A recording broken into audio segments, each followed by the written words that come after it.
அனைவருக்கும் வணக்கம். இன்று நாம் பார்க்கக்கூடிய தலைப்பு பெரிய புராணம். இதனை எழுதியவர் சேக்கிழார். பெரிய புராணம் என்பது சிவனை பற்றியும் சிவனை வணங்கக்கூடிய அவர்களின் அடியார்களின் வாழ்க்கையை பற்றி நமக்கு கூறக்கூடிய ஒரு நூல் தான் பெரிய புராணம். இந்த பெரிய புராணத்தை எழுதியவர் சேக்கிழார். ஆனால் பெரிய புராணம் என்பது அதனுடைய உண்மையான பெயர் எதுவென்றால் திருத்தொண்டர் புராணம். இந்த திருத்தொண்டர் புராணம் என்பதுதான் பெரிய புராணம் என்று மாற்றப்பட்டுள்ளது. இந்த பெரிய புராணமானது சைவ சமய இலக்கியங்களில் குறிப்பிடத்தகுந்த ஒரு நூல். மொத்தம் 12 திருமுறைகள் உள்ளன. சிவனை பற்றி கூறக்கூடிய நூல்கள் 12 உள்ளன. அந்த 12 நூல்கள் தான் இங்கே 12 திருமுறை என்று கூறப்பட்டுள்ளது. அந்த 12 திருமுறையில் ஒன்றுதான் இந்த பெரிய புராணம். காலங்கள் தோறும் வரக்கூடியவர்கள் சிவபெருமானின் சிறப்பை அறிந்து அவன் மீது பக்தி கொண்டு பாடப்பட்ட பாடல்கள் அனைத்தும் தேவாரம், திருக்கோவை, திருப்பாவை, பெரிய புராணம் இதுபோல பல நூல்களில் அவனுடைய சிறப்பை அங்கே கூறியுள்ளனர். அதனுடைய வரிசையில் சேக்கிழாரும் தன்னுடைய பங்குக்கு சிவனை வணங்கக்கூடிய அடியார்களின் வாழ்க்கை வரலாற்றை நமக்கு இங்கே பாடமாக தொகுத்து அதை நமக்கு பெரிய புராணம் எனும் தலைப்பில் கொடுத்துள்ளார். அதை பற்றிய சில செய்திகள் இந்த வகுப்பில் நாம் பார்ப்போம். இது சேக்கிழார் பற்றிய சில குறிப்புகளை நாம் பாடம் தொடங்குவதற்கு முன்பாக பார்ப்போம். பெரிய புராணம் என்பது 12 திருமுறையில் ஒன்று. சரிங்களா? பெரிய புராணம் என்னும் நூல் 12 திருமுறைகளில் ஒன்று. 12 திருமுறைகளுள் ஒன்று. மொத்தம் இதுல 12 நூல் இருக்கும். அந்த 12 நூல் தான் இங்க 12 திருமுறைன்னு சொல்லாங்க. இதை தொகுத்தவங்க யாருன்னு பார்த்தீங்கன்னாக்கா, இந்த 12 திருமுறையை தொகுத்தவர் யாருன்னு பார்த்தீங்கன்னாக்கா நம்பியாண்டார் நம்பி.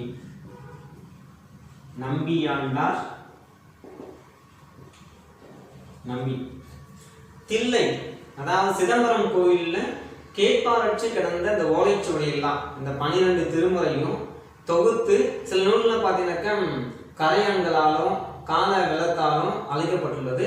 மீதம் கிடைத்த நூல்கள் எல்லாம் தொகுத்து அதை வரிசைப்படுத்தியவர் இந்த நம்பியாண்டார் நம்பி தான். இந்த நம்பியாண்டார் நம்பி தான் இந்த 12 நூலையும் தொகுத்து அவங்க நமக்கு கொடுத்துருக்காங்க. அதான் இந்த 12 திருமுறைன்னு சொல்லாங்க.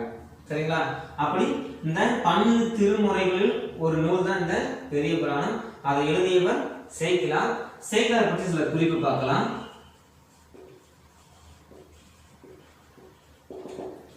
சேக்கிழார் என்பவர் கிபி 12ஆம் நூற்றாண்டில் வாழ்ந்த 12ஆம் நூற்றாண்டில் இரண்டாம் குலோத்துங்க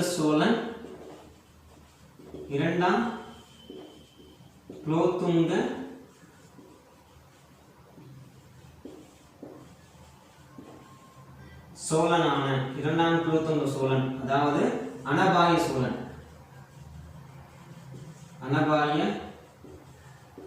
சோழனின் அவையில் முதன்மை அமைச்சராக விளங்கியவர்.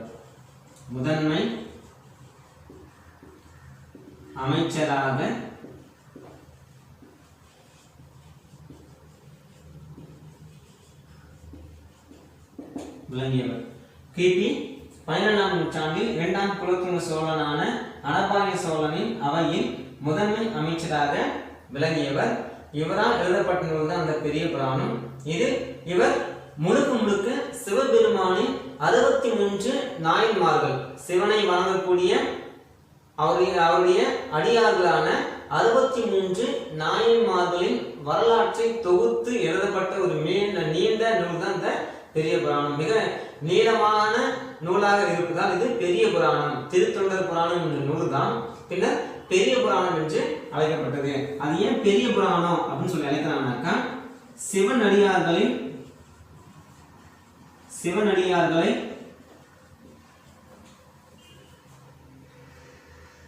மையமாக வைத்து, சிவனடியார்களை மையமாக வைத்து 63 நாயன்மார்களின் வரலாற்றை 63 நாயன்மார்களின் வரலாற்றை இந்நூலில் வரிசைப்படுத்தி கூறுகிறார். வரிசைப்படுத்தி கூறுவதால் இது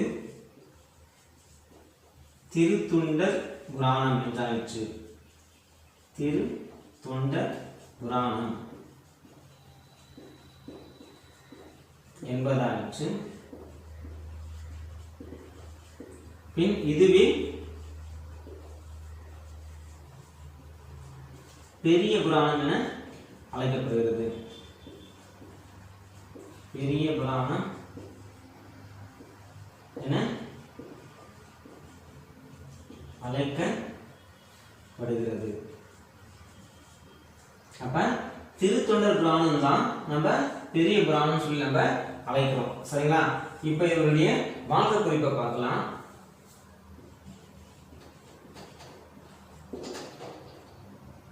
பிறப்புனாக்கா இவர் கிபி 12ஆம் நூற்றாண்டில் பிறந்தவர். கிபி 12ஆம் நூற்றாண்டில் வாழ்ந்த காலம் குறிப்பிட்டு சொல்ல போனாக்கா 2ஆம் குலோத்துங்க சோழன் காலம். 2ஆம் குலோத்துங்க சோழன் வாழ்ந்த காலம். இவர் தொண்டை நாட்டு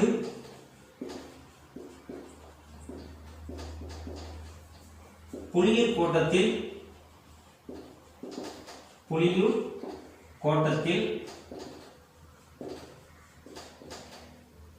உள்ள குன்றத்தூரில் பிறந்தவர். குன்றத்தூரில் பிறந்தவர். சரிங்களா? இவர் தொண்டை நாட்டு புலியூர் கோட்டத்தில் உள்ள குன்றத்தூரில் பிறந்தவர். இவருடைய பெற்றோர் யாருன்னு பார்த்தீங்கன்னாக்கா வெள்ளியங்கிரி, அப்பா பேரு அழகாம்பிகை, இது அம்மா பேரு. இது பின்பற்றிய மரபுன்னு பார்த்தீங்கன்னாக்கா வேளாளர் மரபுன்னு சொல்றாங்க. வேளாளர் மரபு, விவசாய குடும்பத்தை சார்ந்து சொல்லுவாங்கல்ல, அதான் வேளாளர் மரபு. இவருடைய இயற்பெயர்னு பார்த்தீங்கன்னாக்கா இயற்பெயர் பெற்றோர் இவருக்கு இட்ட பெயர். இவங்க அப்பா அம்மா இவங்களுக்கு வச்ச பேர்னு பார்த்தீங்கன்னாக்கா அருண்மொழி தேவர். அருண்மொழி தேவர். இவருடைய தம்பி பேர் பார்த்தீங்கன்னாக்கா இவர்தான் முதல் மகன். அதாவது வெள்ளையங்கிரி அலங்காம்பிகைன்னு சொல்லக்கூடிய பெற்றோருக்கு முதல் மகனாக பிறந்தவர் சேக்கிலார். ஆனா இவருக்கு ஒரு தம்பி இருக்காங்க. அவங்க தம்பி பேர் வந்து பார்த்தீங்கன்னாக்கா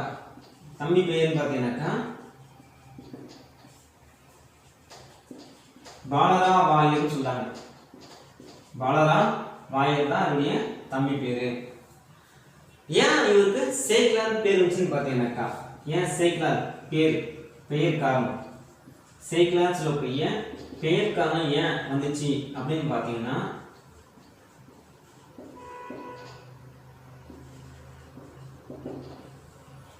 சே அப்படின்னா காலை என்பது ஒரு பொருள்.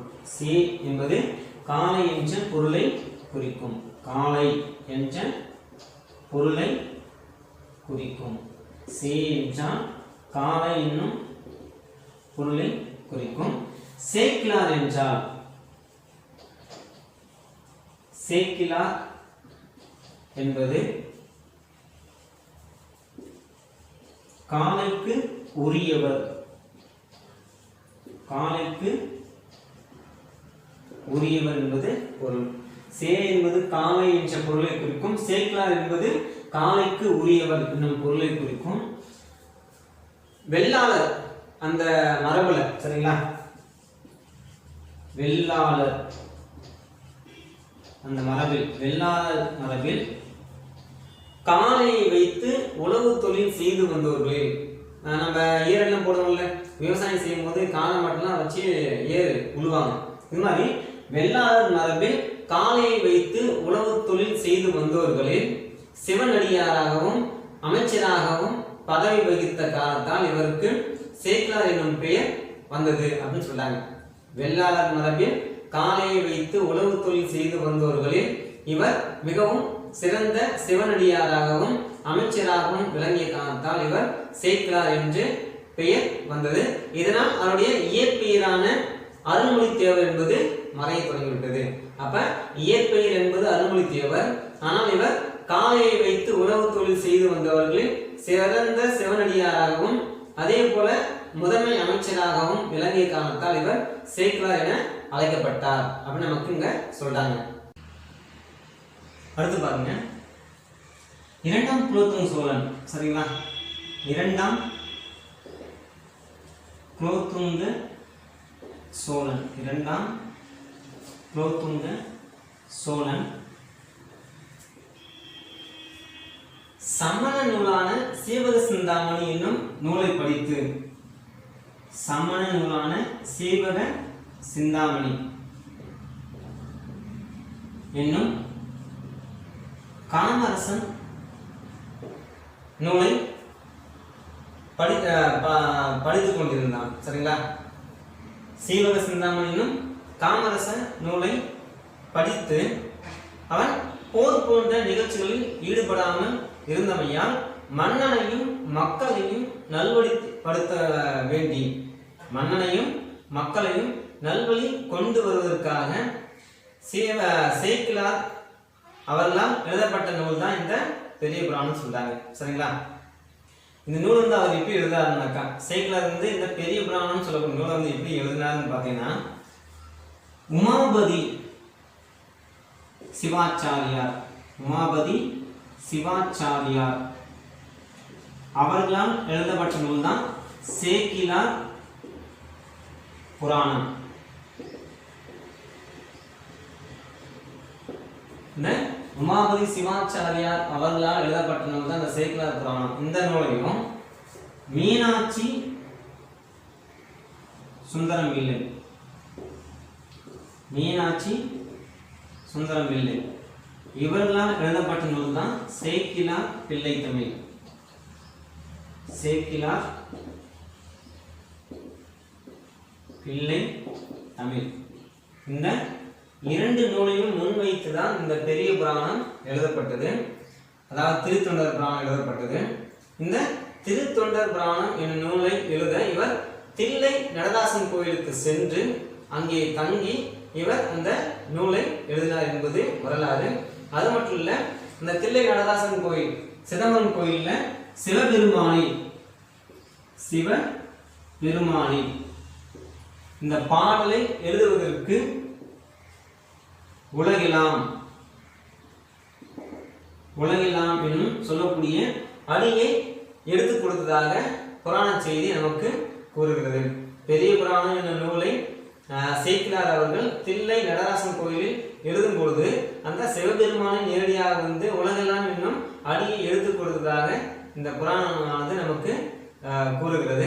இது போல இவர் மண்ணுடைய வாழ்க்கையும் மக்களுடைய வாழ்க்கையும் சிறப்பாக இருப்பதற்காக இந்த நூல் எழுதிய காரணத்தால் இது பெரிய புராணம் என்றும், இவர் சிவனடியார்களின் மீதும் சிவன் மீதும் அது மட்டும் இல்லாமல் மதிநுட்பம் சிறந்து விளங்கக்கூடிய காரணத்தால் இவருக்கு பல வகையான பெயர்கள் வழங்கப்படுகின்றன. ஒன்று உத்தம சோழ பல்லவன், உத்தம சோழ பல்லவன் என்றும், தொண்டைமான் என்றும்,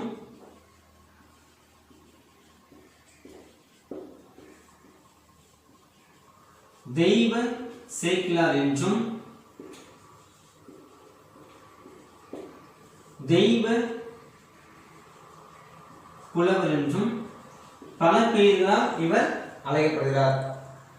சிறந்த மதிநுட்பத்தின் காரணமாகவும் சிவன் அடியாராகவும் இருப்பதால் இவர் உத்தம சோழ பல்லவன், தொண்டைமான், தெய்வ சேக்கிலார், தெய்வ புலவர் என பல பெயர்களால் இவர் அழைக்கப்படுகிறார். அடுத்து இவருடைய இளமை பருவம் என்று பார்த்தோமானால், இளமை பருவம் அப்படின்னு பார்த்தீங்கன்னாக்கா, சேக்கிழாருடைய அப்பா வெள்ளையங்கிரி வந்து பார்த்தீங்கன்னாக்கா இந்த இரண்டாம் குலோத்துங்க சோழன் அவையில அவர் பணிபுரிகிறாரு. அதை பணிபுரியும் போது இந்த இரண்டாம் குலோத்துங்க சோழனுக்கு ஒரு பெரிய சந்தேகம் வருது. என்னன்னு கேட்டீங்கன்னாக்கா, உலகினும் பெரியது எது? உலகினும் பெரியது எது? கடலினும் பெரியது எது? மலையினும்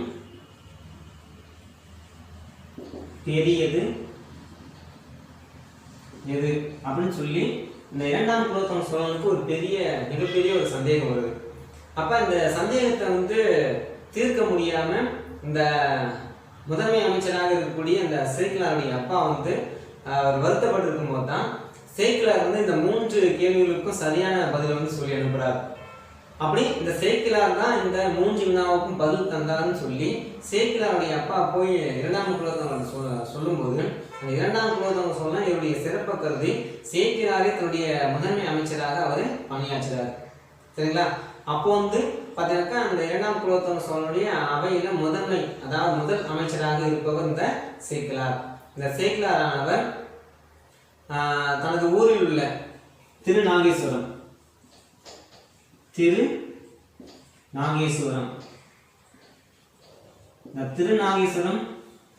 கோயிலில் உள்ள இறைவன் மீது மிகுந்த பற்று கொண்டவர்.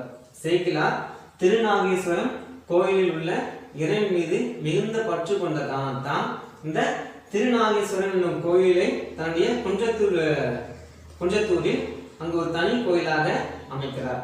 திருநாகேஸ்வரம் கோயிலில் உள்ள இறைவன் மீது மிகுந்த பற்று கொண்ட காரணத்தான் இவர் முதன்மை அமைச்சராக மாறிய பின்பு தனது சொந்த ஊரான திருக்குன்றத்தூரிலே திருநாகேஸ்வரம் கோயிலில் உள்ள இறைவனை வணங்கி அப்படியே இன்னொரு கோயிலையும் இவர் கட்டுகிறார்.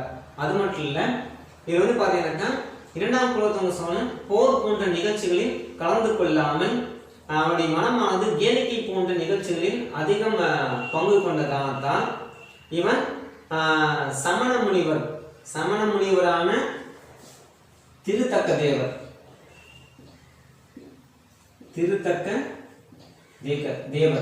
சமண முனிவர் இவரால் எழுதப்பட்ட நூல் தான் சீவக சிந்தாமணி.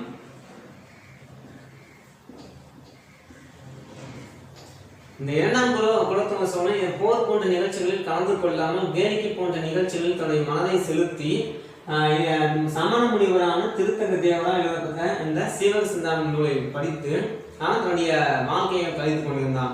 சீவக சிந்தாமணி என்பது களவு நூலாக காணப்படுகிறது. கலவி நூலாக காணப்படுகிறது. இந்த கலவி நூலை படிப்பதால் அவனுக்கு இம்மை மறுமையில் இந்த நூலானது அவனுக்கு இன்பத்தை தராது அப்படின்னு சொல்லி இவர் வருந்துறார். அதாவது அந்த சீவக சிந்தாமணி நூலை வந்து படிக்கிறதுனால அரசனுக்கு இந்த உலகத்திலையும் மறுமைனாக்கா அவன் இறந்த பின்னாடி போகக்கூடிய சொர்க்க லோகத்திலையும் இதனால எந்த ஒரு பயனும் இல்லை அப்படின்னு சொல்லி மன்னங்களை எடுத்து சொல்லி வருந்துறாரு.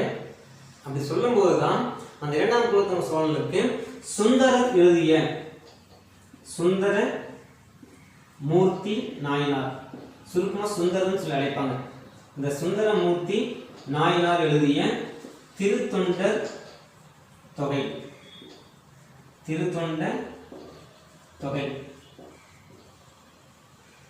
சுந்தரமூர்த்தி நாயனார், சுருக்கமா சுந்தரன்னு சொல்லுவாங்க. இந்த சுந்தரமூர்த்தி நாயனார் எழுதிய திருத்தொண்டர் தொகையில வரக்கூடிய சிவனடியார்களின் வரலாற்றையும் அதே மாதிரி நம்பியாண்டார் நம்பி எழுதிய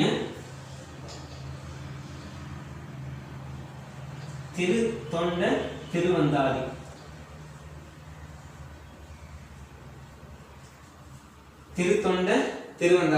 இந்த நூலில் வரக்கூடிய சிவனடியார்களின் வரலாற்றையும் அந்த இரண்டாம் குலோத்துங்க சோழனுக்கு தெளிவை எடுத்து சொல்றார்.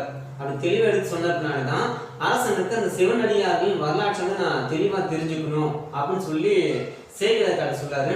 சேக்கிழார் வந்து என்ன பண்றாருனாக்கா இந்த சுந்தரமூர்த்தி நாயனார் எழுதிய திருத்தொண்டர் தொகை இந்த நூலை மையமா வச்சு அவர் வந்து பாத்தீங்கன்னா அதுல 62 சரிங்களா 62 நாயன்மார்களின் வரலாற்றை அவர் சொல்லிருப்பார். நாயன்மார்னாக்கா சிவனை வணங்கக்கூடியவங்க நாயன்மார் அப்படின்னு சொல்லுவாங்க. இந்த சிவனை வணங்கக்கூடிய அடியார்களான 62 நாயன்மார்கள் வரலாற்று இந்த நூலில் இருக்கும்.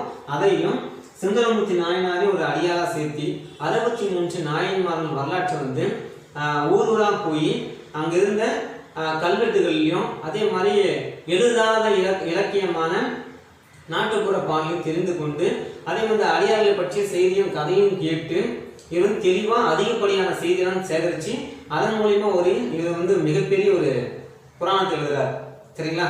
ஊர் ஊரா போய் எழுதாத இலக்கியமான நாட்டுப்புற பாடலையும் கல்வெட்டுகளையும் அதே மாதிரி இந்த அடியார்கள் கதைகளையும் கேட்டு அதிகப்படியான செய்தியை தொகுத்து பெரிய புராணம் தலைப்பில் திருத்தொண்டர் புராணம் தலைப்பில் வந்து மிகப்பெரிய ஒரு புராணத்தை எழுதுறார். அப்படி அவர் எழுதும்போது எங்க எழுதுறாருனாக்கா தில்லை நடராசர் கோயில், சிதம்பரம் கோயில் சொல்லுவாங்க. சிதம்பரம் கோயில் தான் அந்த காலத்துல தில்லைன்னு சொல்லி வைப்பாங்க. இந்த தில்லையில இருக்கக்கூடிய நடராச பெருமான், சிவபெருமான் நடராச பெருமான் இந்த தில்லைக்கு சென்று சிதம்பரம் சென்று அந்த தில்லை நடராசர் கோயிலில் சிவகங்கை தீர்த்தமான அந்த தீர்த்தத்தில் குளித்து விட்டு அவர் தில்லை நடராசன் மீது வணங்குகிறார், தில்லை நடராசனை வணங்குகிறார். அப்புறம் ஆயிரங்கால் மண்டபத்தில் அடியார்களின் முன்பு சிவபெருமான் காட்சியளித்து உலகெல்லாம் என்னும் அடியை தொடர்ந்து கொடுக்கிறார் அப்படின்னு சொல்லி ஒரு புராணம் செய்தி சொல்லுது. அதுக்கப்புறம் வந்து பார்த்தீங்கன்னாக்கா இவர் கிட்டத்தட்ட ஒரு வருடம், அதாவது சித்திரை மாதம் வரக்கூடிய திருவாதிரை நட்சத்திரம்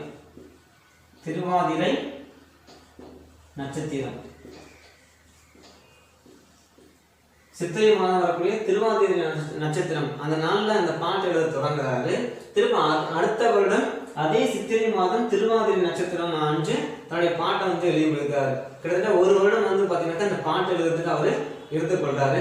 இதுதான் அவர் பாட்டில் எழுதி முடிச்சதும் இந்த அரசன் 2ஆம் குலோத்துங்க சோழன் இந்த பெரிய புராணம் திருத்தொண்டர் தொகை புராணம்னு சொல்லக்கூடிய நூலை வந்து எழுதி முடிச்ச அந்த காரணத்தால இந்த சேக்கிலார ஒரு தன்னுடைய நாட்டில் இருக்கக்கூடிய பட்டத்து யானை மீது அவரை அமர வைத்து அந்த 2ஆம் குலோத்துங்க சோழனும் அவருக்கு பின்பு அந்த பட்டத்து யானையின் முன்பு வந்து பார்த்தீங்கன்னாக்கா சேக்கிலார் உட்காந்துருப்பாரு. அவருக்கு பின்னே வந்து இந்த 2ஆம் குலோத்துங்க சோழன் உட்காந்துக்கிட்டு அவர் வெண் கவரையை வந்து வீசியதாக நமக்கு செய்தி சொல்றாங்களாம். அப்போ அந்த அளவுக்கு வந்து அந்த சேக்கிலார இந்த அரசன் வந்து சிறப்ப பண்ணிட்டு இருக்கான் அப்படின்னு சொல்லாங்க. இந்த பட்டத்து யானை ஊர்வலமாக தனது நாடு முழுவதும் வரும் பொழுது அந்த பட்டத்து யானையின் பின்னே சிவனை வணங்கக்கூடிய அடியார்களும் வந்ததாக செய்தி சொல்லுகிறது. அது மட்டும் இல்ல இந்த பெரிய புராணத்தையே சிவனாக அந்த காலத்தில் கருதினார்கள் என்பது ஒரு செய்தியா இருக்கு. அது மட்டும் இல்ல சுந்தரமூர்த்தி நாயனார் எப்படி திருத்தொண்டர் தொகையில வரிசையாக 62 நாயன்மார்களை பற்றி செய்தி எழுதினாரோ அதே பின்பற்றி அந்த 63 நாயன்மார்கள், அதாவது சுந்தரமூர்த்தி நாயனுடைய தந்தை சடையனார், அவருடைய அம்மா பேரு இசை ஞானியார், இவர்களையும் ஒரு அடியாரா சேர்த்து 63 நாயன்மார்களின் வாழ்க்கை வரலாற்றை இந்த பெரிய புராணம் நூல்ல வந்து ரொம்ப சிறப்பா இது எழுதியிருக்காராம். சரிங்களா? இது மாதிரி 63 நாயன்மார்களின் வரலாற்றை மிக சிறப்பாக கூறக்கூடிய ஒரு புராண நூலாக இந்த திருத்தொண்டர் புராணம் என்று சொல்லக்கூடிய பெரிய புராணம் அமைகின்றது அப்படின்னு சொன்னாங்க. அது மட்டும் இல்ல, இவர் இந்த பெரிய புராணம் சொல்லக்கூடிய நூல் மட்டும் எழுதல, பெரிய புராணம் சொல்லக்கூடிய நூலும் எழுதியிருக்காரு. இரண்டாவது திருத்தொண்டர் புராண சாரம், திருத்தொண்டர் புராண சாரம் அப்படின்னு சொல்லக்கூடிய நூல் எழுதியிருக்காரு. இன்னொன்னு திருப்பதிக கோவை அப்படின்னு சொல்லக்கூடிய நூலை எழுதியிருக்காரு. யாரு? இந்த சேக்கிலார் இருந்து பார்த்தீங்கன்னா பெரிய புராணம், திருத்தொண்டர் புராணச்சாரம், திருப்பதிக கோவைன்னு சொல்லக்கூடிய நூலை எழுதியிருக்காரு. இது மட்டும் இல்ல, பெரிய புராணத்துல வந்து பார்த்தீங்கன்னாக்கா 2 காண்டங்கள்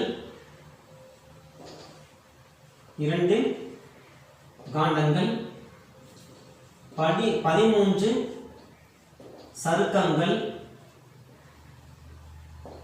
4286 பாடல்கள் உள்ளன அப்படின்னு சொல்றாங்க. இவருடைய பாட்டு ரொம்ப சிறப்பானதுக்கான பக்தி சுவை நனி சொட்ட சொட்ட பாடிய கவிவலவ அப்படின்னு சொல்லி மீனாட்சி சுந்தரமும் இந்த சேக்கிழாரை பத்தி ரொம்ப சிறப்பா சொல்லிருக்காராம். பக்தி சுவை நனி சொட்ட சொட்ட பாடிய கவிவலவ அப்படின்னு சொல்லி சேக்கிழார மீனாட்சி சுந்தரம் சொல்லக்கூடிய, அதாவது மீனாட்சி சுந்தரனார் அப்படின்னு மீனாட்சி சுந்தரம் பிள்ளை அவர் வந்து ரொம்ப சிறப்பா சொல்லிருக்காங்க அப்படின்னு நமக்கு இந்த பெரிய புராணம் சொல்லக்கூடிய நூல் வந்து பல வகையான செய்தி நமக்கு தெரிஞ்சுக்கலாம் அப்படின்னு சொல்றாங்க. சரிங்களா? அப்ப 2 காண்டங்கள் 13 சருக்கங்கள் 4286 பாடல்கள் இந்த பெரிய புராணம் சொல்லக்கூடிய நூல் இருக்கு. இதுல 63 நாயன்மார்கள் வாழ்க்கை வரலாற்று மிக சிறப்பா நமக்கு சொல்லிருக்காங்க. அந்த 63 நாயன்மார்கள் சிறப்புல வந்து நமக்கு சில செய்தி மட்டும் நமக்கு கொடுத்துருக்காங்க. அந்த செய்தி என்னன்னு சொல்லி நம்ம அடுத்த வகுப்புல பார்க்கலாம். மீண்டும் சந்திப்போம். நன்றி, வணக்கம்.